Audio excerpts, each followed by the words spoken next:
আসসালামু আলাইকুম দর্শকবৃন্দ। আজকে আমরা building tomorrow with ideas powered by BTI এই পডকাস্টে একটু ভিন্ন ধরনের অতিথিদের নিয়ে এসেছি। আমরা সবাই টের পেয়েছি এবং জানি এবং অত্যন্ত এটা নিয়ে চিন্তায় আছি, চিন্তায় থাকারই কথা, যে গত 21শে নভেম্বর একটা মাঝারি ধরনের আর্থকুইক ঢাকার ভিতরে হয়ে গেছে, যেটার এক্সপিরিয়েন্স আমাদের ওইভাবে আগে ছিল না আর কি, তাও আবার শুক্রবার সকাল 10:30টায়। তো এই সম্পর্কে অনেক ঠিক ভ্রান্ত এবং এর পরে কী করা দরকার, এর আগে কী করা দরকার ছিল, এগুলো নিয়ে একটু সামান্য আলোচনা করলে পরে এক্সপার্টাইজের সঙ্গে আমার মনে হয় যে সবার জন্য এটা অনেকখানি ক্লিয়ার হয়ে যাবে। উল্লেখযোগ্য যে এখানে আমি ম্যানেজিং ডাইরেক্টর বিটিআইয়ের সঙ্গে সঙ্গে I M A certified structural engineer also. So আমি হোস্টিং করছি, কিন্তু যে দুজনকে হোস্টিং করছি ওনারা আবার আমার থেকেও কোয়ালিফাইড। একজন হচ্ছে আমাদের শামসুল আলম সাহেব, ইঞ্জিনিয়ার শামসুল আলম সাহেব, হুজ এ প্র্যাকটিসিং স্ট্রাকচারাল ইঞ্জিনিয়ার। আর্কিটেক্টরা খুবই পছন্দ করে তাকে, ক্লায়েন্টরাও পছন্দ করে, অ্যান্ড উনি ওনার ইন্ডিপেন্ডেন্ট কোম্পানি চালান। আর তার পাশেই আছেন বাংলাদেশের যে লাইসেন্সধারী যে কজন 124 জন বোধ হয় এখন, আরও পরীক্ষা হয়েছে, কিছু বেড়েছে আরও। যাই হোক, যে কজন স্বল্প সংখ্যক স্ট্রাকচার ইঞ্জিনিয়ার আছে তাদের ভিতরে ভেরি রিসেন্টলি কোয়ালিফাইড হওয়া, অনেক দিন ধরে কাজ করছে একই সাবজেক্টে, ভেরি সায়েন্টিফিক্যালি, ইঞ্জিনিয়ার ইশতিয়াক। তো দুজনকেই ধন্যবাদ এই শর্ট টাইমের ভিতরে আমাদের এখানে আসার জন্য। আর আমাদের ডিসকাশনটা আজকে এমনভাবে হবে যাতে সাধারণ জনগণ যারা আছে, জনগণ না মানে সাধারণ মানুষ যারা আছে, তারা যেন জিনিসটা বুঝতে পারে, কি করতে হবে বুঝতে পারে, এবং কি করা উচিত ছিল সেটা বুঝতে পারে। তো আমি একটু প্রিয়াম্বেল বলে নেই যে আর্থকুইক কী আসলে। আর্থকুইক এটা মোরালেস আমরা শুনি সবাই, তারপরে খুব সফট করে বললে পরে যে ভূপৃষ্ঠের নিচে, অনেক নিচে, সেটা 10 কিলোমিটার থেকে 100 কিলোমিটার পর্যন্ত হতে পারে, প্লেট আছে। প্লেট মানে সারফেস, যেটা আগ্নেয়গিরির পরে যে সারফেসটা রয়ে গেছে, সেই সারফেসগুলির ভিতরে কোনো কোনো জায়গায় ফাটল আছে, যেটাকে আমরা ফল্ট বলি। এই ফাটলের 2টা ফাটল আমাদের বাংলাদেশের নিচ দিয়ে গিয়েছে। এই 2টা ফাটল না গেলে পরে অনেক ভালো হতো, কারণ তাহলে চান্সই থাকতো না, বাট আনফর্চুনেটলি গিয়েছে। But as a engineer we have found out, and other যারা এটার সঙ্গে জড়িত আছে, জিওটেকনিক্যাল এবং আর্থকুইক ইঞ্জিনিয়ার, সিসমিক ইঞ্জিনিয়ার যাতে বলে, যে একটার থেকে আর একটা অনেক সময় যেহেতু আলাদাভাবে প্লেস করছে, মুভমেন্ট হয়। এই মুভমেন্টটা ছোটো ছোটো করে হচ্ছেই, হতে হতে হতে এক সময় গিয়ে একটার পাশে আর একটা ঘষা খেয়ে অনেক এনার্জি এখানে স্টোরড হয়। তারপরে সাডেনলি আর একটা রিলেটিভ মুভমেন্ট হলে পরে হঠাৎ করে একটা সরে যায়। এই সরে যাওয়ার সময় অ্যাকচুয়ালি নিচের থেকে একটা বিশাল ঝাঁকুনি, যেটাকে আমরা ম্যাগনিটিউড বলি, সেটা উপরের আর্থ সারফেসে আসে। এবং এটা যে বললাম, যেটা কিন্তু 10 থেকে 50 কিলোমিটার নিচে হয়। 10 kilometre is one of the minimum one. তো এই যেখানে এটা এই ফ্রিকশনটা থেকে এনার্জি উৎপন্ন হয়, ওই জায়গাটাকে বলা হয় ফোকাল পয়েন্ট। আর ফোকাল পয়েন্টের ঠিক উপরে যেটা সারফেস, আর্থ সারফেসে মানে আমাদের পৃথিবীর সারফেসে, সেই সারফেস থেকে কত দূরে আমরা আছি, যেরকম নস্যি দিতে হয়েছে সেখান থেকে আমরা 30 কিলোমিটার দূরে, এটাকে বলা হয় এপিসেন্টার। ওই যেখানে উৎপত্তি সেটা এপিসেন্টার, আর এই দূরত্ব হলো এপিসেন্টার ডিস্টেন্স আর কি। তার সঙ্গে সঙ্গে একটা থার্ড প্যারামিটার আছে, যেটা কতটুকু শক্তিশালী, যে কোনো ইউনিটে ধরলে পারি। এই 3টা প্যারামিটার এবং কত দূরে, কতটুকু শক্তিশালী এবং কতক্ষণ ধরে এটা স্থায়ী থাকবে, যেটাকে টাইম পিরিয়ড বলা হয়। সো টাইম পিরিয়ড, এপিসেন্টার থেকে কত দূরে, আর কত ম্যাগনিটিউড বা কত শক্তিশালী, এই 3টাকে ফর্মুলেট করে বিভিন্ন সময়ে বছরের পর বছর অনেক রিসার্চ করে কিছু কিছু ফর্মুলা এভুলেট করা হয়েছে। এই ফর্মুলাটাকে স্ট্রাকচারাল ইঞ্জিনিয়ার ডিজাইনারদের জন্য আমাদের দেশের কোডে তো আছেই, বেসিক্যালি এটা আমেরিকান অ্যান্ড জাপান কোডে সবচেয়ে ডিটেল আছে, সেখান থেকে আমাদের দেশের জন্য কাস্টমাইজ করে আমাদের ব্যবহারের জন্য দেওয়া হয়েছে, যেটাকে ধরে ইস্তেহাক সাহেবের মতো ডিজাইনাররা কিংবা আলম সাহেবের মতো যারা স্ট্রাকচারাল ডিজাইন করেন আর্থকুইকের জন্য ডিজাইন করে থাকে। এখন রিক্টার স্কেলটা হলো অ্যাকচুয়ালি রিক্টার একজন ভদ্রলোকের নাম, যিনি এই সিসমিক ইঞ্জিনিয়ারিং নিয়ে কাজ করতেন। উনি দেখলেন যে তিনটা আলাদা করে বলা তো মুশকিল, এটাকে একটা কমন স্কেলে নিয়ে আসা। সো গ্রাফিক্যালি তিনটা একসঙ্গে মিলার পরে উনি একটা গ্রাফিক স্কেল দিয়েছেন, সেখানে ম্যাগনিটিউড, টাইম পিরিয়ড এবং এপিসেন্টারের ডিস্টেন্স, এই তিনটাকে বিলালে পরে একটা স্কেল আসে, যেটার ইট ইজ এ সংখ্যা।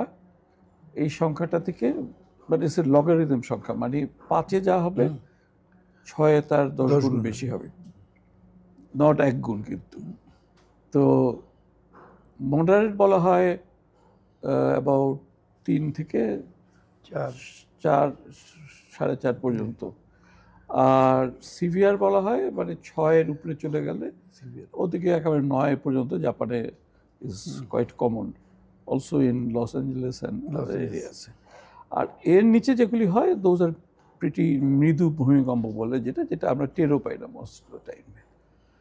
তো এই হলো 3 ভাগে আমি ভাগ করলাম, বিকজ বাংলাদেশ 3 ভাগে ভাগ হয়ে গেছে এই দুইটা প্লেটের নিচে।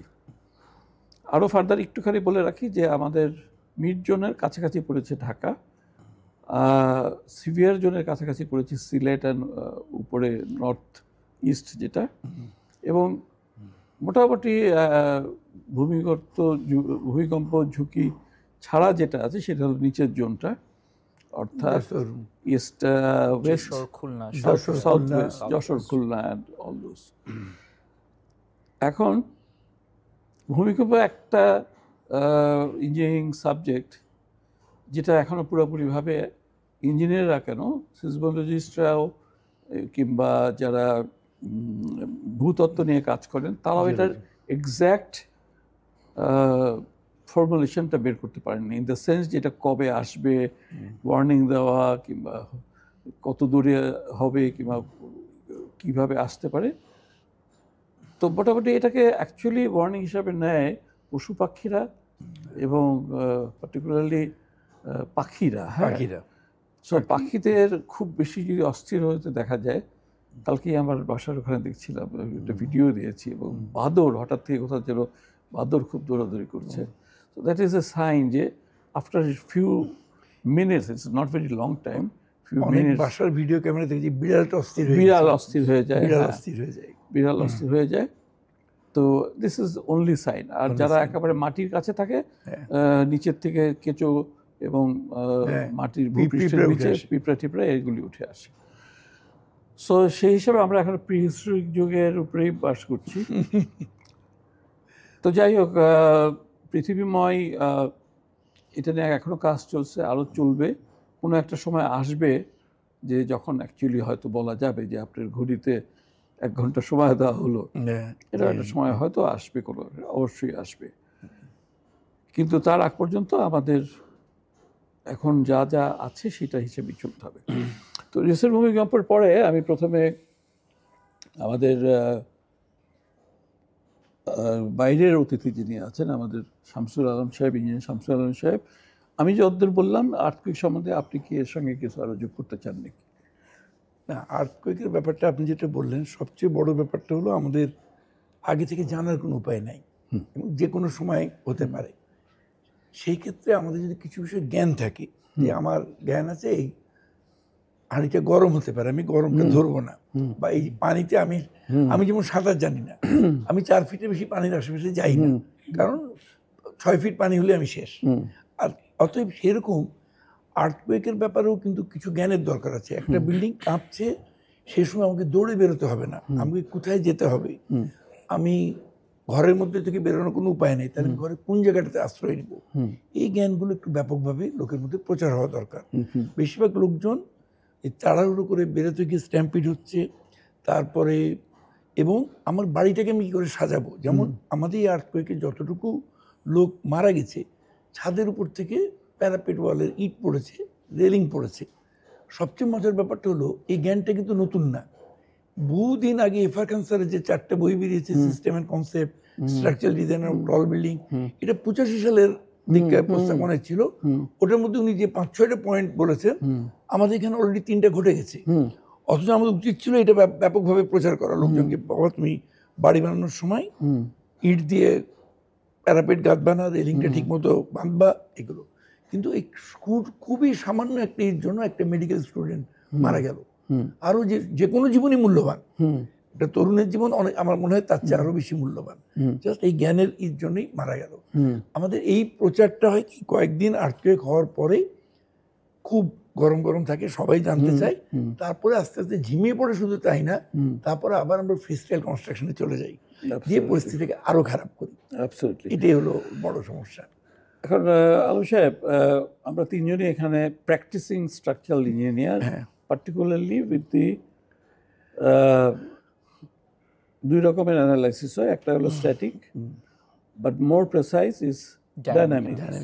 তো ইশতিয়াক এবং আলম দুজনই নাম ধরেই বলছি, হ্যাঁ, তো দুইজনই এটা খুবই প্র্যাকটিস করে থাকো। হ্যাঁ, এখন এই যে একটা ঘটনা ঘটে যাওয়ার পর, এটা অবশ্য আমাদের ডিএনএর মধ্যেই আছে আর কি, আমরা অস্থির হয়ে সবাই বুঝি না বুঝি সব কিছু বলে ফেলে। অর্থাৎ মানে একজনের জ্বর আসলো, সঙ্গে সঙ্গে গিয়ে হার্ট স্পেশালিস্টের কাছে গিয়ে একেবারে অপারেশন করে ফেললো আর কি, অলমোস্ট সেই অবস্থা।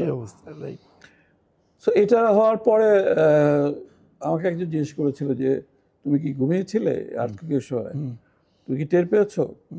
আমি টের পেয়েছি, বাট আসলে আমি ঘুমিয়ে থাকিনি, মানে আমি শুয়েছিলাম।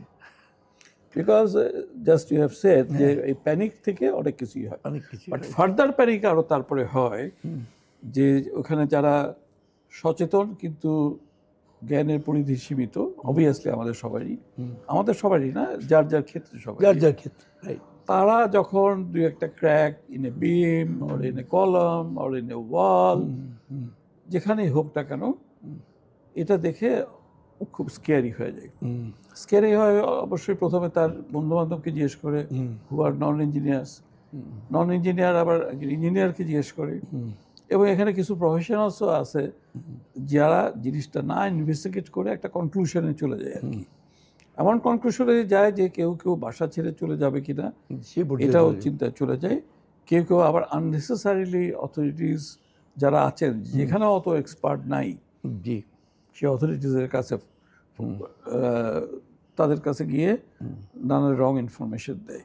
সো এই যে আমাদের মেসেজ ড্যামেজ, মানে রং মেসেজ দিয়ে স্কেয়ার করে যে ড্যামেজটা আসে, সেই ড্যামেজটাও কিন্তু কম না, কোনো অংশই কম না। হ্যাঁ, so what do you suggest যে আমাদের একটা তো হলো যে আচ্ছা এখানে কিন্তু ভূমিকম্প পরবর্তী যেখানে ওরকম ক্ষতি হয় নাই, কিন্তু কিছু ক্র্যাক দেখা গেছে, এটা কোন ক্র্যাক কিরকম হলে ব্যাপারে কি হতে পারে, এই ব্যাপারে একটু এলাবোরেট করলে ভালো হয়। মানে আমাদের কিন্তু একটা জিনিস, যে ভূমিকম্পে যে আমরা ডিজাইনটাই যেটা করি, সেখানে কিন্তু কনসেপ্ট হলো স্ট্রং কলাম উইক বিম।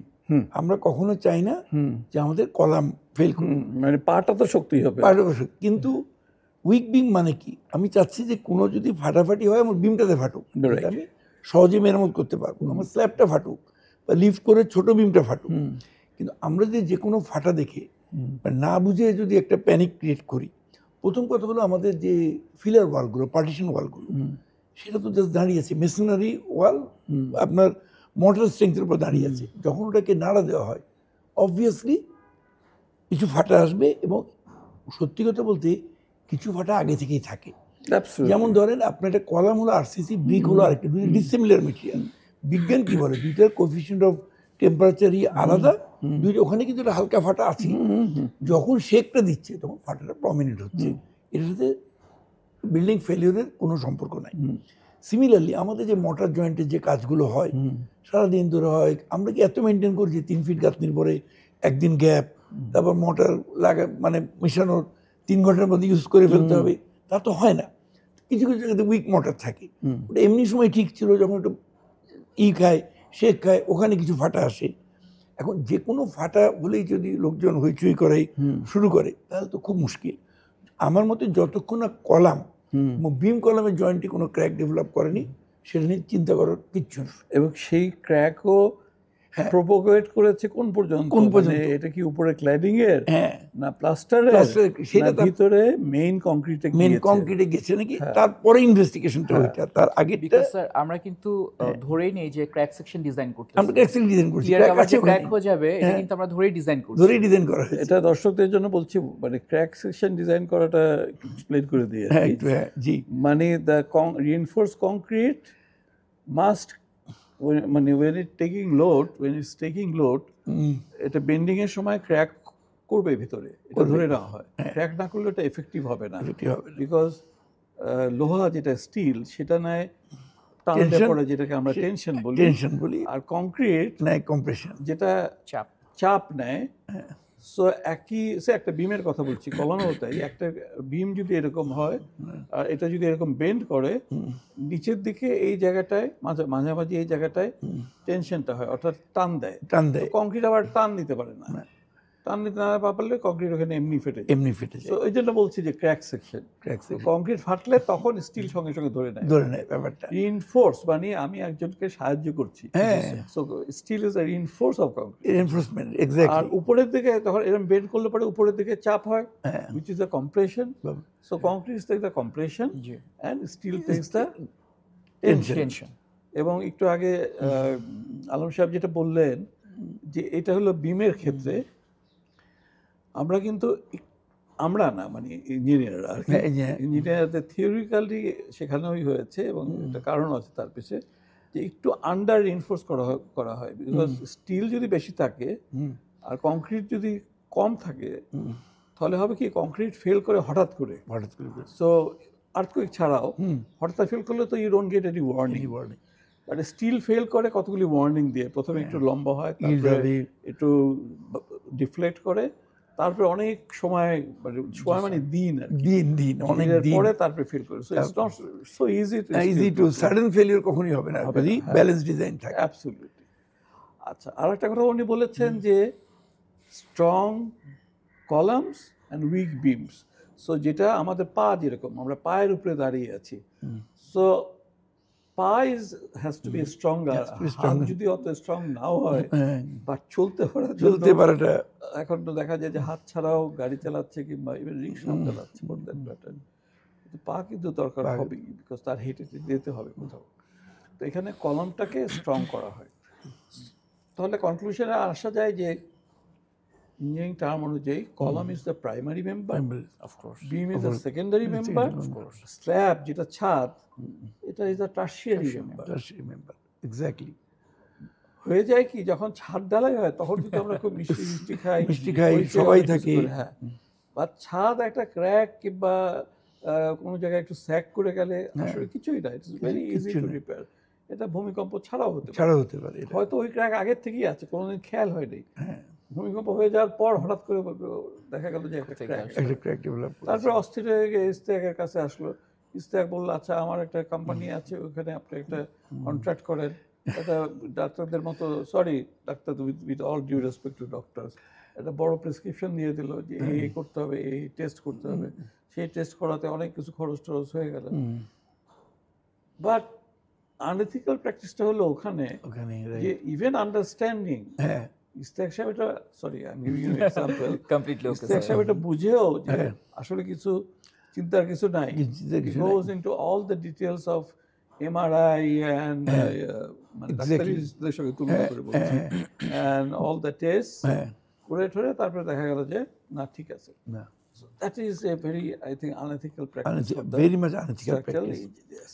এখন ইস্তেক সাহেব আপনার কাছে একটু আসি, তোমার কাছে একটু আসি। তুমি ডিজাইন করো, প্রায় নিশ্চয়ই প্রশ্নটার সম্মুখীন হও যে কত স্কেল ধরে, ক্লায়েন্টরা জিজ্ঞেস করে না যে কত স্কেল ভূমিকম্প ধরে ডিজাইন করা হয়েছে, সেটা কত স্কেল পর্যন্ত থাকবে, এটা তুমি কিভাবে অ্যাড্রেস করো এবং এটার ব্যাকগ্রাউন্ডটা কি? ওয়েল, স্যার আসলে আমরা বিল্ডিং যখন ডিজাইন করি আমাদের যতগুলো কোড আছে এগুলো কিন্তু স্যার সব অ্যাক্সেলারেশন বেসড ডিজাইন। অ্যাক্সেলারেশন থেকে আমরা ফোর্সটাকে ক্যালকুলেট করি অ্যান্ড ফোর্স একটু থেকে সাধারণ ভাষায় বলতে হবে। এক্সেলারেশন মানে অর্থাৎ গাড়ির এক্সেলারেশন। কতটা শক্তি একটা বিল্ডিং এর উপরে একটা আর্থকোয়েক দেয়, কতটা জোরে ধাক্কা দেয়, সেই ফোর্সটা সেই বলটা ধরে আমরা ডিজাইন করি আর কি। যেটাকে আমরা অ্যাক্সেলারেশন থেকে অর্থাৎ কতটা জোরে সে ঝাঁকুনি দিচ্ছে, কতটা ফোর্স নিয়ে সে ঝাঁকুনি দিচ্ছে, এবং এই ঝাঁকুনিটাকে একবার বিল্ডিংটা ডিফ্লেক্ট করে আবার আগের জায়গায় আসাকে আমরা একটা ফেজ বলি। তো সে কতটা ফেজ সে কমপ্লিট করছে একটা নির্দিষ্ট সময়ের মধ্যে, এবং তার যে ত্বরণটা, যেটা আমরা জানি যে আমাদের একটা গ্র্যাভিটেশনাল ইয়ে আছে, অ্যাক্সেলারেশন আছে যেটাকে আমরা জি বলি, সেই জি এর কত পার্সেন্ট আছে এটা স্যার ওই কতটা সিভিয়ারিটি জায়গাটা ফল্ট লাইন থেকে কতটুকু দূরে তার বেসিসে স্যার এটাকে ডিফাইন করা আছে। তাহলে আমি একটু সহজ করে বলি জি স্যার। যা আমি বুঝলাম আর কি। জি স্যার। যে if this is a building, জি একটু স্লেন্ডার জিনিস হলে ভালো হতো। যখন নিচ থেকে এটার ফাউন্ডেশন সরতে থাকে তখন বিল্ডিংটা এরকম এরকম করে খুব বড় স্কেলে দেখলে এরকম এরকম করে হেলে, যেটাকে আমরা অসিলেশন বলছি আর কি। হ্যাঁ, একবার এদিকে যায় একবার এদিকে যায়। Oscillation in unit terms is a unit per square metre হোক কিংবা ফিট হোক, এরকম কোনো সেটা অসিলেশন হয়। তো এই অসিলেশনটা হওয়ার পর এটা যাতে আবার আগের জায়গায় ফিরে আসে এবং এই অসিলেশনটা হওয়ার সময় যাতে কোনো বিল্ডিংয়ের ড্যামেজ না হয়, এই ফ্লেক্সিবিলিটিটা রেখে তারপরে তুমি ক্যালকুলেটটা করো। আর্থকোয়েকের শেকিংয়ের মাত্রাটা কত, বা তার যে একটা ওয়েভ তৈরি হয় সেই ওয়েভের আমরা ইঞ্জিনিয়ারিং ভাষায় অ্যামপ্লিটিউড বলি বা বিস্তার বলি, সেই ওয়েভটা কতটুকু বড় হয়ে আসছে সেটার পরিমাপক হচ্ছে রিক্টার স্কেল। এখন রিক্টার স্কেলের সাথে আমাদের ডিজাইন প্যারামিটারসের ডিরেক্ট কখনো কোনো সম্পর্ক আমি পাইনি, এস্টাবলিশড কোনো ম্যাথমেটিক্যাল এক্সপ্রেশন আমি পাইনি। তো অনেকবার অনেক সময়ে অনেক ইঞ্জিনিয়ারিং পেপারসে কোরিলেট করার চেষ্টা করা হয়েছে, বাট আসলে ওরকম ডিরেক্ট কোনো সূত্র বা কিছু এখন পর্যন্ত আবিষ্কৃত হয়নি, বা এটা আসলে প্র্যাকটিক্যালও না। কেন প্র্যাকটিক্যাল না? কারণ রিক্টার স্কেল কিন্তু স্যার মাপছে তার যে অ্যামপ্লিটিউড, যেটাকে সে পরিমাপ করছে সেটা হচ্ছে ওই যে আপনি বললেন যে এপিসেন্টার কোথায়, সে এপিসেন্টারে বসে। বাট এই আর্থকোয়েক যে ওয়েভটা সেটা তো স্যার ট্রাভেল করছে থ্রু দ্য সয়েল, মাটির ভেতর থেকে সেই তরঙ্গটা ট্রাভেল করে বিভিন্ন দিকে ছড়িয়ে পড়ছে। তো আমার বিল্ডিংটা যেখানে, নট নেসেসারি যেখানে এপিসেন্টার আছে সেটার সাবসয়েল অর্থাৎ মাটির অবস্থা এবং আমার বিল্ডিংয়ের নিচের মাটির অবস্থা সেম থাকবে, বা সেই এই ওয়েভটা যেই রাস্তা দিয়ে যাবে সেই রাস্তা মাটির অবস্থা সেম থাকবে, নট নেসেসারি। এটা 3 ধরনের থাকতে পারে, 10 রকমেরও থাকতে পারে, আবার 1 রকমেরও থাকতে পারে। তো এটা টোটালি ডিপেন্ড করে হচ্ছে এপিসেন্টার থেকে আমার বিল্ডিংটা কত দূরে আছে, এবং যখন ভূমিকম্পটা হচ্ছে তখন সেটা কোন ধরনের মাটির মধ্য থেকে সেই তরঙ্গটা যাচ্ছে, ভূমিকম্পের ধাক্কাটা যাচ্ছে তার উপরে। এখন আমাদের বিল্ডিং ডিজাইনে যে ফোর্সটা আমাদেরকে বলে দেওয়া আছে বা যে ফ্যাক্টরটা বলে দেওয়া আছে সেইটা বের করা হয়েছে হচ্ছে ডিজাইন বেসিস আর্থকোয়েক, যেটা আমরা বলি ডিবিই।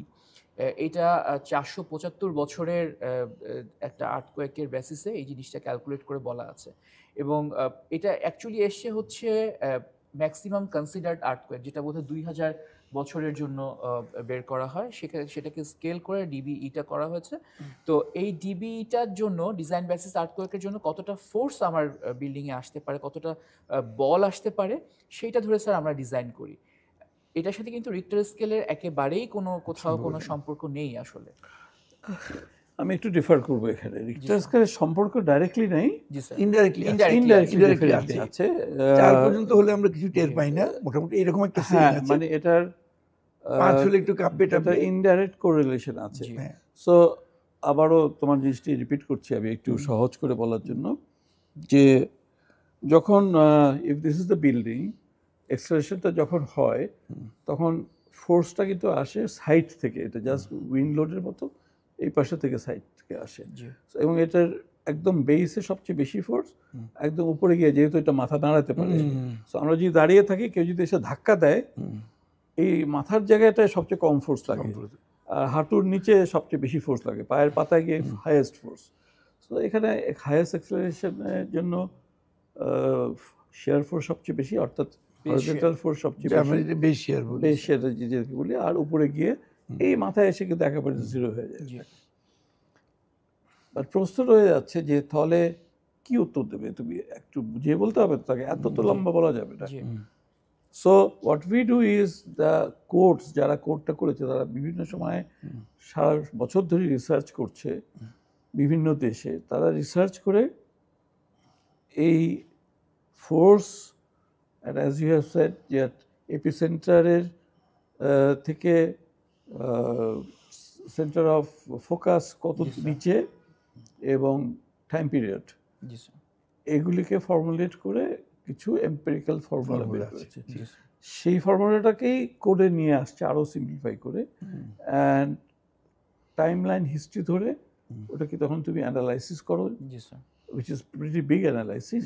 সেটা থেকে তুমি বের করতে পারো যে কত ফোর্স আসছে, এবং সেটার জন্য once you know the force it's very easy to design, because then you know যে এটা কত রড দিতে হবে, কত কংক্রিট দিতে হবে, কত শক্তি কংক্রিট দিতে হবে। এখন ধরা যাক সেদিন যে হয়ে গেল, হয়ে যাওয়ার পরে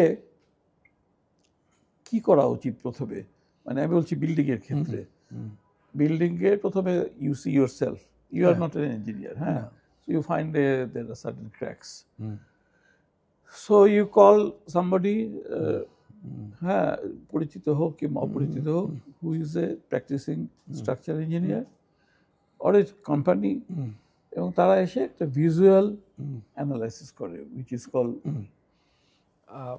ভিজুয়াল অ্যাসেসমেন্ট আমরা ভিজুয়াল অ্যাসেসমেন্ট করে। এই ক্ষেত্রে আমি যে একটা জিনিস শেয়ার করার লোভ সামলাতে পারছি না, প্যানিকটা কি লেভেলের হয়। আমাকে একজন ছবি পাঠালো, স্যার আমাদের বিল্ডিংটা সবাই বলছে কাজ হয়ে গেছে, তা আমি এখন কি করে বুঝবো? আমি বললাম তোমার কি কোনো বুদ্ধি নাই? তুমি কিছু এক মগ পানি তোমার স্ল্যাবের মধ্যে ঢেলে দাও, ঢেলে দেখো ওটা কাজ হয়ে গেছে, সবাই যাচ্ছে নাকি।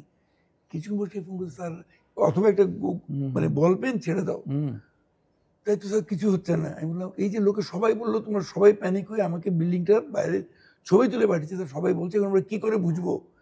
সাধারণ বিজ্ঞানটা যে অ্যাপ্লাই করা যায় সেটাও লোকে সোজা উত্তর, এক গ্লাস পানি ঢেলে দিলে আপনি দেখতে পাবেন যে বিল্ডিং যে কাজ হয়ে, যে কাজ আপনি বাইরে থেকে বুঝতে পারছেন। অনেক আর্কিটেকচারাল বিউটি যে করেছে সেইটাকে এখন তো সবাই যেতে ক্যামেরা, সেটা ছবি তুলে পাঠিয়ে দিয়েছেন, স্ল্যাবগুলো অল্প অল্প করে ছোট বড় হয়ে গেছে, জিনিসটা বাঁকা দেখা যাচ্ছে, অমুক জায়গার বিল্ডিং কাজ হয়ে গেছে, এই ছবি দিয়ে ফেসবুক। আমি কিছু সরি স্যার এক মিনিট শেষ করে, যে আমাদের এখনের আলোচনাটা আগামী কয়েক minute will be based on panic, কিভাবে কমানো যায়, এবং তার থেকে প্রথম হলো যে you must consult a recognised professional structural engineer, যে একটা তার দায়িত্ব নিয়ে একটা ভিজুয়াল রিপোর্ট দেবে, which is called the visual analysis. হ্যাঁ, তার চোখে থেকে দেখা, মানে একটা ডাক্তার হাত দিয়ে দেখা আমরা দেখা তো এক না। জি এক্স্যাক্টলি। সে যদি বলে যে না এটা ঠিক আছে, আর কোনো ফার্দার ইয়ে করার দরকার নেই, এই কিছু রিপেয়ার করলেই হলো, ফাইন, বাট তার ওই রেসপন্সিবিলিটি নিতে হবে। অবশ্যই অবশ্যই দরকার হলে এটা কাউন্টার চেকও করানো যায়। তারপরে যদি সে বলে যে না এখানে মনে হচ্ছে যে কিছু প্রবলেম আছে, পার্টিকুলার ইন দ্য কলাম, আমি বারবার বলছি যে column is the first thing one should check. Actually আমি কিন্তু উঠে নিচে গিয়ে প্রথমে পার্কিং লেভেলে কলম, সব কলম, আমি বাইরে বেরো হইনি, রাস্তায় অনেক লোক তখন, তো সব কলমগুলি আগে দেখলাম। ওয়ান্স দ্য কলম স্যার ওকে, তারপরে তো আমার দেখার দরকার নেই তো। তো এটা যদি ফার্দার দরকারই হয়, then you go for the detail engine analysis. Detail engine analysis K DEA বলা হয়, শব্দটার সঙ্গে আমার মনে হয় দর্শকদের পরিচিত হওয়া উচিত, বিকজ অনেক জ্ঞানীরাই এসে বলবে যে এটা DEA করা দরকার, but DEA is not a simple thing. DEA normally করা হয় যে একটা বিল্ডিংয়ের ডিজাইন ঠিক আছে কিনা কিংবা শক্তি ঠিক আছে কিনা। কোনো ডিজাস্টার পরে DEA করা মানে ওই ডিজাইনের উপরে কোনো এই ধরনের ক্ষতি হয়েছে কিনা, কিংবা সেই ক্ষতি হয়ে থাকলে এখন কি করতে হবে, so what you do is you find out কোন কোন জায়গায় হয়েছে। এটা এসে একটু বলবে যে ক্র্যাক দিয়েই তো প্রথমে বোঝা যায়, ভেঙে গেলে তো ভেঙেই গেল। একটা ওই কোন ইউনিভার্সিটি হলের ছবি দেখছিলাম কালকে টিভিতে, ভিডিওতে, অনেক বছর ধরে এক বিমের মাঝখান দিয়ে এত বড় ফাঁক যে উপরে নিচে দেখা যায়। যেহেতু এটা স্ট্যাটিক অবস্থায় আছে, নাড়াচাড়া করতেছে না, ওই অবস্থায় রয়ে গেছে, বাট দ্যাটস ভেরি রিস্কি। তো এরকম তো আর দেখা যাবে না, বাট যেটুকু বাইরের থেকে দেখা যায় সেটার জন্য হয়তো ডিইএ করতে হতে পারে। তো এখন ইশতিয়াক একটু আমাকে ইয়েগুলি বলো যে কোন জায়গায় ক্র্যাক কিংবা কোন জায়গায় সিমটম দেখে, আমরা সিমটম দেখে কাশি হলো, তারপরে জ্বর হলো, তাহলে আইদার ডেঙ্গু হয়েছে নাহলে কোভিড হয়েছে, যেরকম আছে না, সেই সিমটমেটিক ইয়েটা কনক্লুশনটা প্রথমে কীভাবে আনা যায়? জি স্যার, আমি স্যার একটু স্যার যেটা বলছিলেন শামসুল একটু সিম্পল ল্যাঙ্গুয়েজে বললে আমাদের বুঝতে সুবিধা হয়। জি স্যার, স্যারের সাথে একটু অ্যাড করে যে প্যানিক সৃষ্টি করার যে ব্যাপারটা, আমি কয়েকজনের কাছ থেকে শুনেছি যে তাদেরকে বলেছে, রাস্তার মানুষরা বা বাইরের মানুষরা বলেছে যে আমরা দেখেছি আপনাদের বিল্ডিংটা বেশি নড়েছে ভূমিকম্পের সময়। হ্যাঁ, তো যেটা আমার কাছে ফানি লেগেছে যে আসলে আমি যে বিল্ডিংয়ে থাকি না, ভূমিকম্পটা হয়েছেই 10 থেকে 20 সেকেন্ডের জন্য। আমি যে বিল্ডিংয়ে থাকি না তখন তো আমারই জান নিয়ে দৌড়ানোর কথা। আমার তো দাঁড়ায় থেকে এটা দেখারই কথা না যে অন্য মানুষের কার বিল্ডিংটা বেশি নড়ছে, কার বিল্ডিংটা কম নড়ছে। মানে এটা আমার কাছে প্র্যাকটিক্যাল মনে হয়নি এই ফিডব্যাকটা। নাম্বার 1 হচ্ছে এটা। ওইটা দেখতে গেলে পরে তো by that time you are dead. এখন বিল্ডিং দোলার কথা যদি বলি, তারপরে স্যার ক্র্যাকটা আসে আসলে। তো আমরা কিন্তু বিল্ডিং ডিজাইন করছি আর্থকোয়েক রেজিলিয়েন্ট ডিজাইন, ভূমিকম্প সহনশীল বিল্ডিং, ভূমিকম্প সহনশীল ভবন। আমরা কিন্তু ভূমিকম্প প্রতিরোধক ভবন তৈরি করছি না, কারণ ভূমিকম্প একটা ন্যাচারাল ডিজাস্টার, প্রাকৃতিক দুর্যোগ, এটাকে কখনো আমরা প্রতিরোধ করতে পারবো না। এটাকে আমরা সহনশীলভাবে বসবাস করতে হবে, মেনে নিয়ে আমাদেরকে থাকতে হবে। তো এই ভূমিকম্প সহনশীল কনসেপ্টের স্যার মেইন যে জিনিসটা হচ্ছে যে আমার বিল্ডিংটা ভূমিকম্পে ডিফ্লেক্ট হবে, ও নড়বে, নড়ে আবার ও আগের জায়গায় আসবে with the minimum possible damage. This is the philosophy of earthquake design worldwide. So minimum physical জানমালের ড্যামেজ হবে না, মিনিমাম ফিজিক্যাল বিল্ডিং এর ড্যামেজ হবে, যেটাকে রিপেয়ারেবল, সেটাকেই আমরা ইয়ে বলছি, রেজিলিয়েন্ট বলছি, জি। এবং সেই হিসেবেই ডিজাইন করা হয়। এবং স্যার ধরে নিই যে আমরা পার্টিশন ওয়াল থাকবেই না, ক্র্যাক করবে, পার্টিশন ওয়াল, গ্লাসেস, দে মে ক্র্যাক, কারণ এটা ক্র্যাক করলে কিছু যাবে আসবে না। বিল্ডিং এর স্ট্রাকচারাল বা গ্র্যাভিটি ফোর্স নেওয়ার, তার পারফরমেন্সে, তার সেফটির কোনো ইস্যু এখানে তৈরি হবে না। সো এটা স্যার ধরে নেওয়া হয়। তো এই যে ক্র্যাকের কথা স্যার যেটা বলছেন বা আমরা যেটা বলি, ক্র্যাকটা আসে হচ্ছে আমাদের স্ট্রাকচারটা তো আমরা ডাকটেল করে তৈরি করছি, আর্থকোয়েক রেজিলিয়েন্ট স্ট্রাকচারটা আমরা প্রপারলি ডিজাইন করে ডাকটেল করে তৈরি করছি। কিন্তু আলম স্যার যেটা বললেন যে আমাদের পার্টিশন ওয়ালটা তো বিভিন্ন ম্যাটেরিয়ালের হচ্ছে, কোনোটা ব্লকের হচ্ছে, কোনোটা বার্ন ব্রিকের হচ্ছে, সেগুলোর বন্ডিং আমাদের স্ট্রাকচারের সাথে বিভিন্নভাবে হচ্ছে। সো এটা কিন্তু ধরেই নেওয়া হয় যে ও ক্র্যাক করবে, কারণ ও যখন ক্র্যাক করছে সে তো আর্থকোয়েক স্ট্রেসটাকে ভেন্ট করছে থ্রু ক্র্যাকিং, সে ওখানে হিঞ্জ ফর্ম করে দিচ্ছে। তো এই ক্র্যাকটা ভেরি মাচ ডিজায়ারেবল। কোন ক্র্যাকটা আমরা নিতে পারবো না, আমার কাছে মনে হয় স্যার কলাম, ফার্স্ট থিং হচ্ছে কলামে আসতেছে, কলামের ভার্টিক্যাল ক্র্যাকস। এটা থাকলে অবশ্যই সাথে সাথে একজন প্রফেশনাল স্ট্রাকচারাল ইঞ্জিনিয়ারকে দিয়ে ইন্সপেকশন করাতে হবে, দরকার হলে কিছুটা চিপিং করে দেখতে হবে। ক্র্যাক যদি ক্লিয়ার কাভারের থেকে ভেতরের দিকে প্রপাগেট করে তাহলে স্যার আমাদেরকে তখন এটা রেট্রোফিটে যেতে হবে আর কি, যে কি করে রেট্রোফিট করা যায়। মানে হচ্ছে যে কলামটাকে স্ট্রেংথেনিং করতে হবে, এটা ভেরি মাচ ডুয়েবল, এবং বিম কলাম জয়েন্টটাতে ক্র্যাক, বিম কলাম জয়েন্টে যদি ডায়াগোনাল ক্র্যাকটা আসে, এটা খুবই সিভিয়ার হতে পারে। সো এটা আমাদেরকে রিপেয়ারের ব্যবস্থা আবার বলে রাখা উচিত, ক্র্যাক আসলেই হলো না, the crack that propagates to the vein inside of the structure or inside of the member. এটা কিন্তু সারফেস ক্র্যাক আসতেই পারে, সারফেস ক্র্যাক প্লাস্টারের জন্য আসতে পারে, টেম্পারেচার সুইঙ্কেজের জন্য আসতে পারে। স্যার যেটা বললেন যে আগে থেকেই থাকতে পারে, হয়তোবা ভূমিকম্পের পরে সেটা আর একটু বেশি বোঝা যাচ্ছে, কিন্তু এটা আগে থেকেই ছিল। আমি এমন জায়গাতে ক্র্যাক দেখেছি, ক্র্যাক হয়ে সাংঘাতিক বলে, ক্র্যাকটা ভাই পুরো, আপনি কি করে বুঝলেন পুরো না ভাই, ওখানে ময়লা জমে কালো হয়ে গেছে। কালকের ক্র্যাকে তো ময়লা জমে কালো হবে না, ইনফ্যাক্ট পানির দাগও থাকে, পানির দাগ থাকতে পারে, কিন্তু সেগুলো সব ক্র্যাক এখন সবারই চোখে পড়ছে, এবং সেটা নিয়ে একেবারে মানে হইচই, প্যানিক। এবং আরেকটি, আমরা যদি কাউকে একটু বিপদে ফেলতে পারি, আমরা কেন জানি জাতিগতভাবে একটু মজা পাই, এটা আই ডোন্ট নো, না তখন একটু দাম বাড়ে। হ্যাঁ, যে আমি তাকে দাম বাড়ে, ভাই একটু আসেন দেখেন, আমি তার পাশে দাঁড়িয়ে থেকে সাহায্য করবো, তা না করে আমি আরো ভীতি।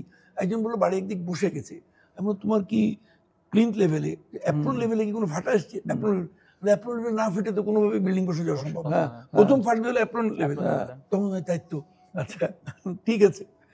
আমরা এতক্ষণ পর্যন্ত যা শুনলাম তাতে করে এটা কনক্লুড করা যায় যে ক্র্যাক হলেই অস্থির হওয়ার কিছু নাই, বেসিক কোনো প্রবলেম আছে কিনা সেটা দেখানোর জন্য প্র্যাকটিসিং একজন স্ট্রাকচার ইঞ্জিনিয়ারকে দেখানো উচিত।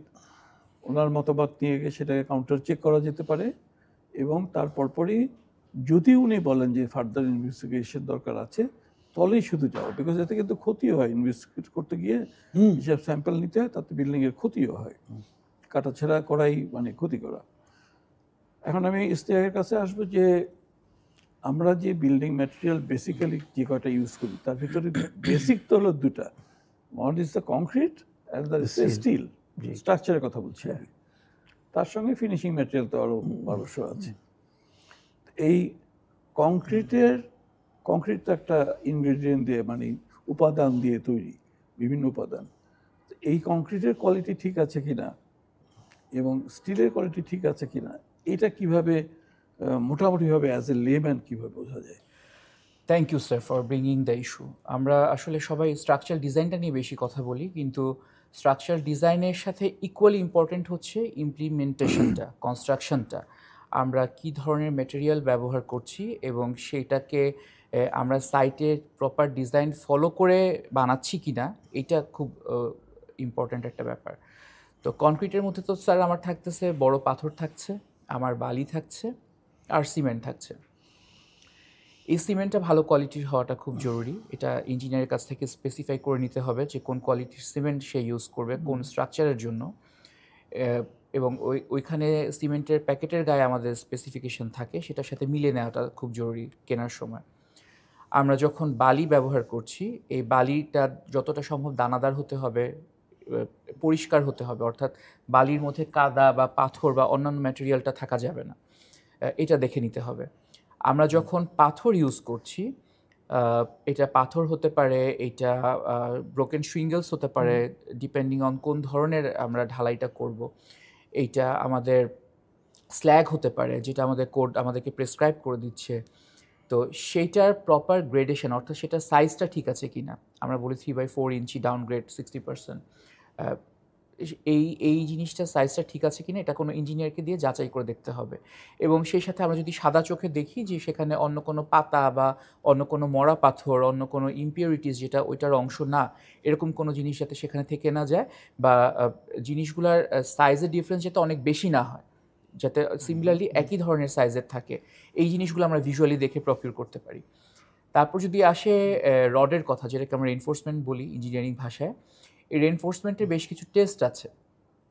আমরা যে ব্র্যান্ডেরই রড ইউজ করি না কেন, এটা আমরা ম্যানুফ্যাকচারদের কাছ থেকেও নিতে পারি। এটা আমি যেটা প্রিফার করবো যে যারা ব্যবহার করছে তারা এটা স্যাম্পলিং করে নিবে প্রতিটা চালানের সাথে।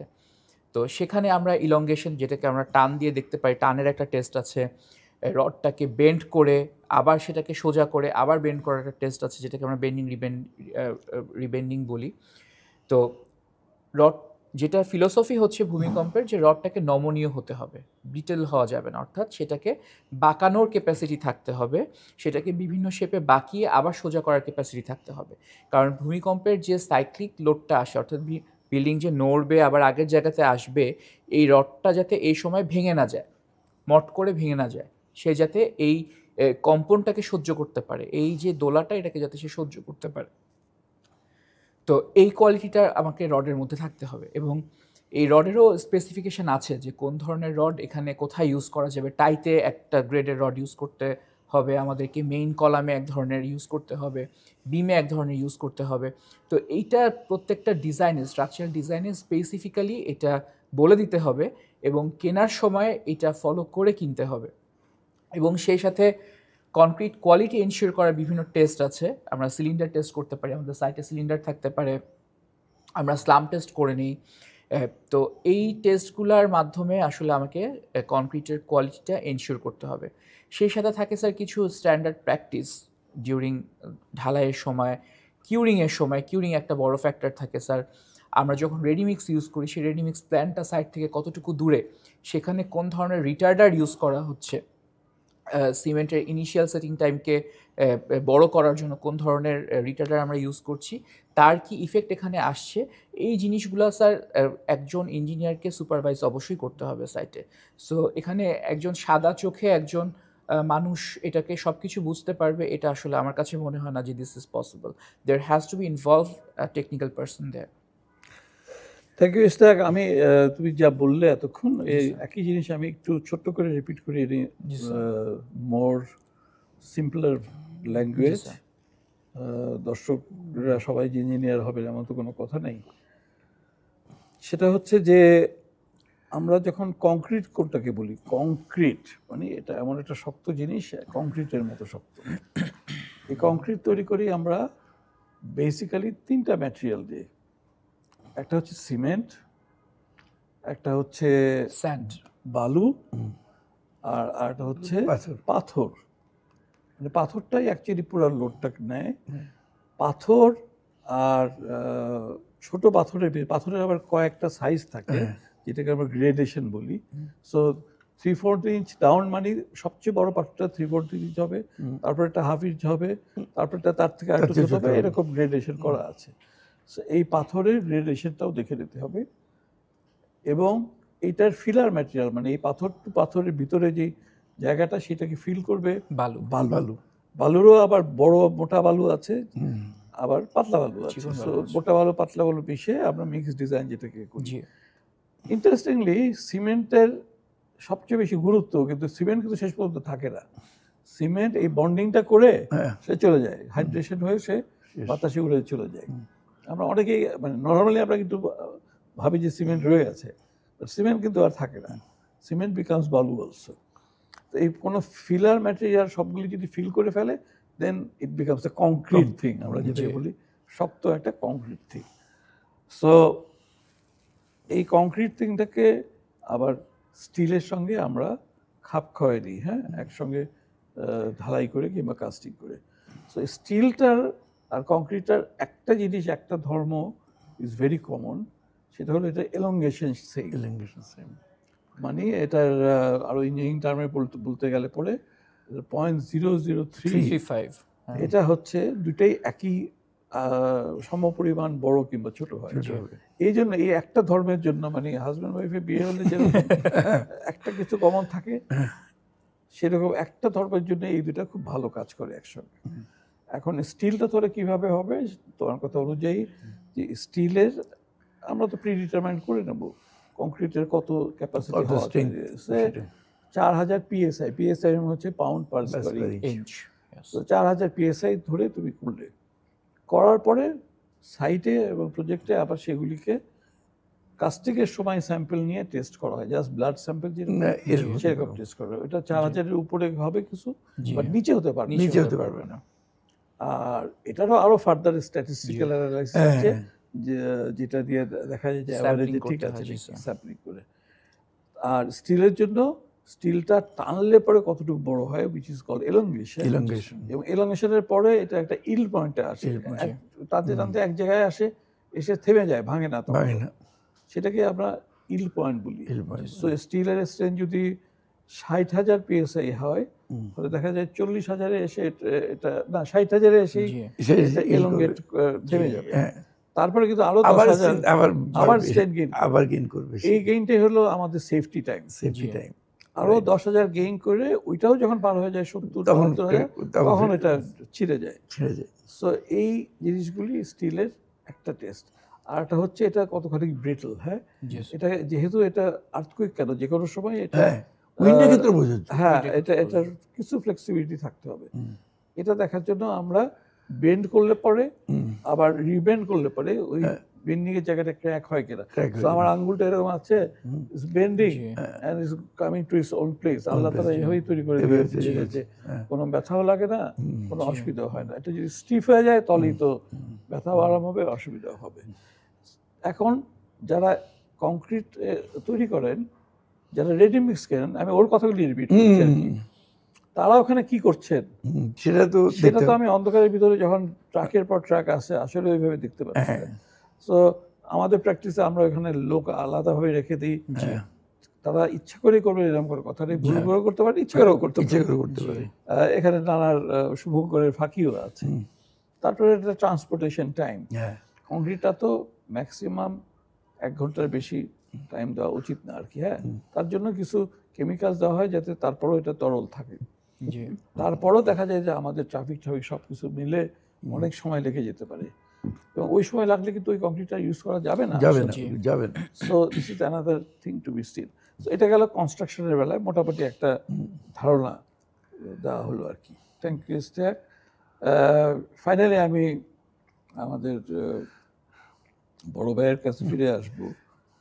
সেটা হচ্ছে যে সবই তো আমরা করলাম, কংক্রিটের বিম, কলাম, ছাদ করে ঠোরে একটা proper design, proper code towed মেনে হুক দিলাম, সবগুলি একদম সুন্দর করে 45 ডিগ্রি অ্যাঙ্গেল করলাম, সব সহনীয়।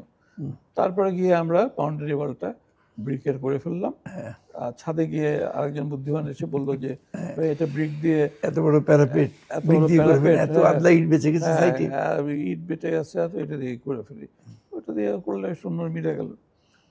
বাট আনফর্চুনেটলি এই প্যারাপেটের ব্রিক পড়েই এবং এই বাউন্ডারি ওয়ালের ব্রিক পড়েই 21শে নভেম্বরে যে মৃত্যুটা ঘটলো, যাদের কোনোই দোষ নাই, রাস্তা দিয়ে হেঁটে যাচ্ছে, এবং এটা যে কোনো পারলেই হতে পারে।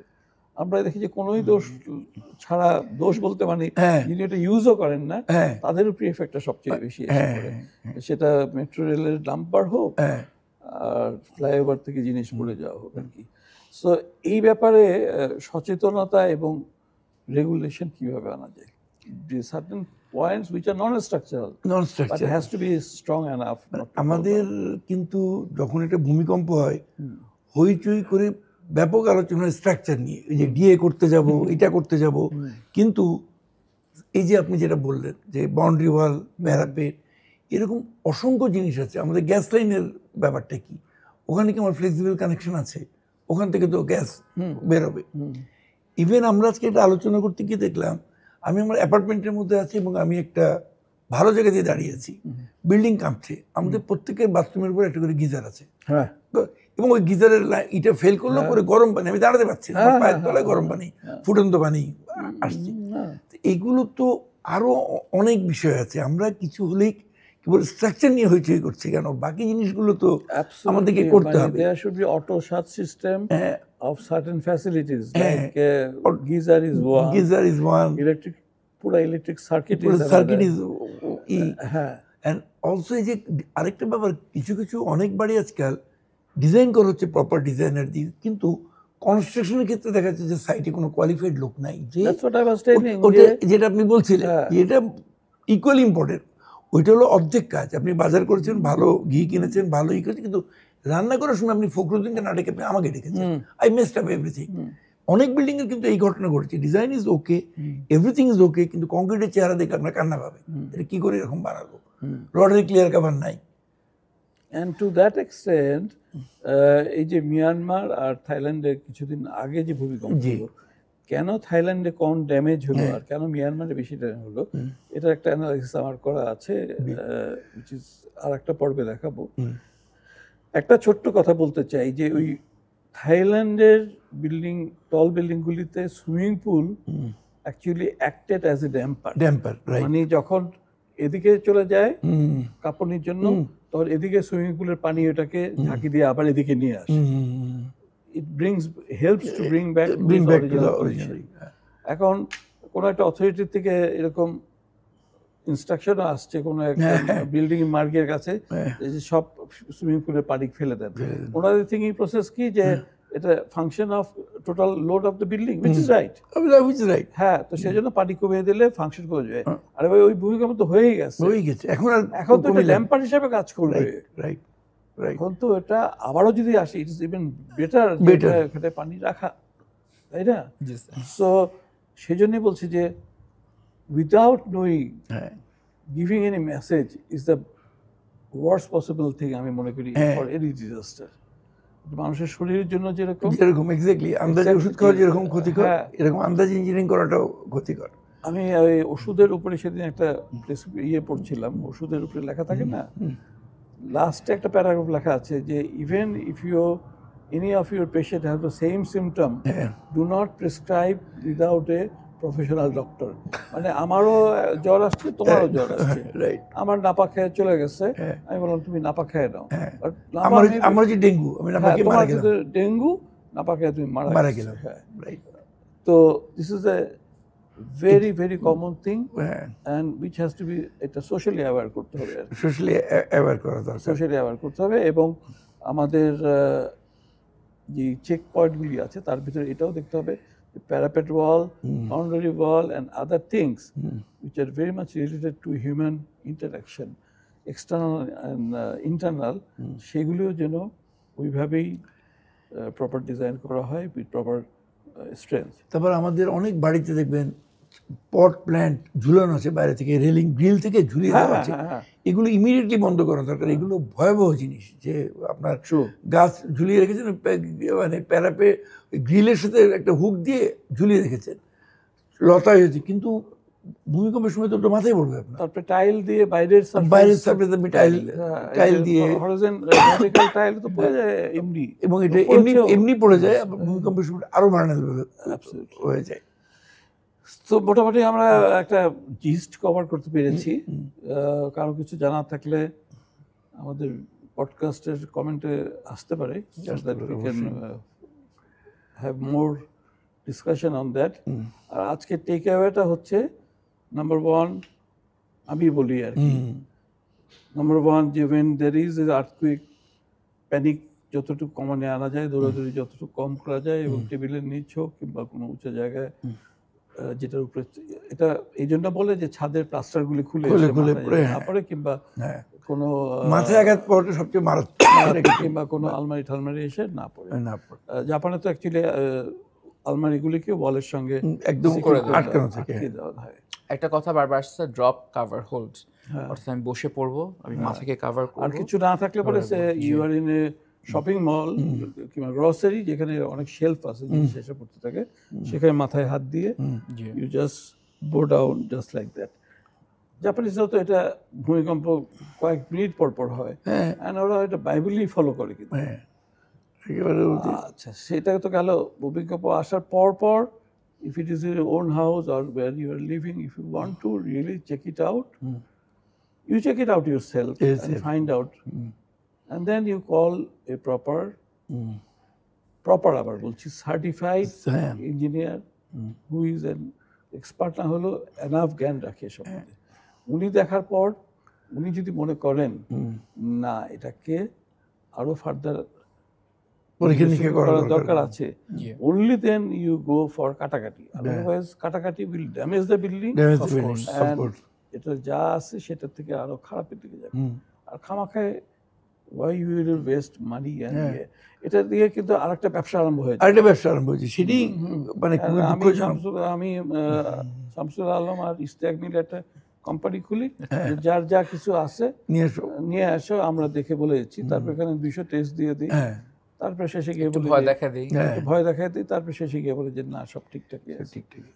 এই জিনিসটা যেন না হয়, এটা ইঞ্জিনিয়ার হয়েও আমি এই বদনামটুকু করে দিলাম আর কি। না এটা ঠিকই, মানে যেরকম মানে এখন তো ক্যামেরা সবার ইয়েতে আছে, ফেসবুক সবার ইয়েতে আছে, প্রত্যেকে ওপিনিয়ন দিচ্ছে প্রত্যেকে, এটা এবং যেটাকে প্যানিক ক্রিয়েট করছে, মানে এরকম প্যানিক ক্রিয়েট করছে, লোকে বিল্ডিংয়ের ছবি দিয়ে বলছে বিল্ডিংটা কাজ হয়েছে, ওই বাসিন্দা মনে করছে সত্যি কাজ হচ্ছে না, কী করে বুঝবো? সো আমাদের খেয়াল রাখতে হবে, আমরা নিজেরা সবাই স্ট্রাকচারাল ইঞ্জিনিয়ার হওয়া সত্ত্বেও যে এই প্যানিক ক্রিয়েট করে এবং আননেসেসারি মানুষকে ভয়ের মধ্যে ফেলে দিয়ে ভালোর থেকে খারাপটা বেশি না করে ফেলি, এবং এটা যেন কোনো ভয় দেখানো ব্যবসায় পরিণত না। এক্স্যাক্টলি, আমি খুব স্ট্রেট ওয়েতেই বলছি আর কি, বিকজ আলহামদুলিল্লাহ আমরা নিজেরা confident about our skill and our work. So আমাদের যদি দরকার হয়, we go to a institute or a place where more research are done. Exactly, তার মানে সব কিছু হলে পরেই মানে শহরের 6 লক্ষ বাড়িতে একটা দেখলাম 6 লক্ষ বাড়ি পরীক্ষা করে দেখতে হবে, এটা ইমপ্র্যাকটিক্যাল।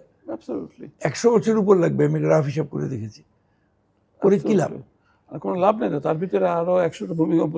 এবং আমরা সামনে যে শহর আমার গড়ে উঠছে, পূর্বাচল, বসুন্ধরা, ওখানকার জন্য আমরা কি করছি? আমরা ওখানে সাবধান হচ্ছি না কেন? জলসিঁড়ি, এই জন্য আমি আমার একটা চ্যানেলের ইন্টারভিউতে বলেছি হ্যাঁ যে আপনারা ডেভেলপার কিংবা ইঞ্জিনিয়ার বিল্ডিং নিয়ে, অত ইঞ্জিনিয়ার বিল্ডিং বলতে যেটা engineer design, সেটা নিয়ে অত চিন্তিত হবেন না। ওইটা নিয়ে কনসার্ন না হয়ে যেগুলি দেখেই মনে হয় যে দেয়ার ইজ এ প্রবলেম, কিংবা যারা বলেন যে আমাদের এখানে প্রবলেম হচ্ছে, সেগুলি নিয়ে কনসার্ন হন। যেটা দরকার সেটা যিনি থাকেন উনি নিজেই জানাবেন, নিজেই জানাবেন, রাইট। ওনাকে আপনারা হয় আশ্বস্ত করেন কিংবা নেক্সট কি করতে হবে বলেন।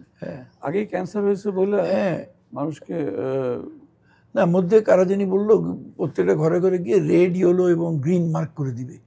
এটা তো মারামারি শুরু হবে তো। দিস ইজ রিয়েলি ভেরি মানে খুবই আনপ্রফেশনাল কথা। এটা কোভিডের সময় যেরকম হয়েছে, কোভিডের সময় যেরকম হয়েছে, এটা শুনে তারপর হার্ট ফেল করে কয়েকজন মরে গেছে। হ্যাঁ, যে এটা কি ব্যাপার, রেড গ্রিন করে সম্ভব এটা একটা শহরের মধ্যে? তো ইনশাআল্লাহ উইল বি এবল টু, আল্লাহর রহমত আছে বাংলাদেশের উপরে, will be able to handle this problem for now and for future. এই বলে দর্শকদের সবার কাছ থেকে আমাদের জন্য এবং আপনাদের জন্য দোয়া প্রার্থনা করে মাগরিবের টাইম হয়ে গেছে, আজকে শেষ করছি। Thank you Shamsul Alam and thank you Ishtiaq. অনেক ধন্যবাদ, আবার আপনাকে দেখা অনেক হবে ধন্যবাদ ইনশাআল্লাহ। স্যার। অনেক ধন্যবাদ। আসসালামু আলাইকুম। দর্শক মণ্ডলী, আমরা এর পরের পর্বে আবার আলোচনা করব, and looking forward with building tomorrow with ideas powered by BTI in next session. সবাইকে ধন্যবাদ। আল্লাহ হাফিজ।